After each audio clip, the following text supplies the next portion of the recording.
الحمد لله رب العالمين والصلاة والسلام على رسوله الكريم أما بعد فقد قال الله تعالى في القرآن المجيد والفرقان الحميد أعوذ بالله من الشيطان الرجيم بسم الله الرحمن الرحيم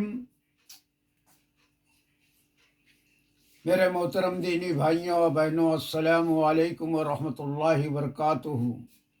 آپ سب پر اللہ کی رحمت و سلامتی ہو۔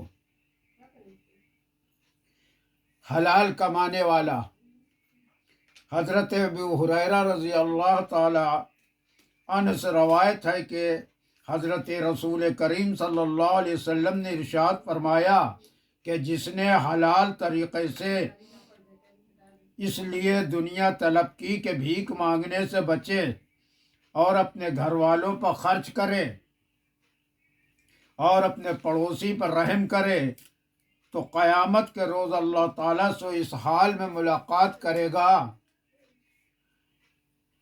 کہ اس کا چہرہ 14ویں رات کے چاند کی طرح چمکتا ہوا ہوگا، اور جس نے حلال طریقے سے دنیا اس لیے طلب کی کہ دوسروں کے مقابلے میں زیادہ جمع کر لے اور دوسروں پر فخر کرے اور دکھاوا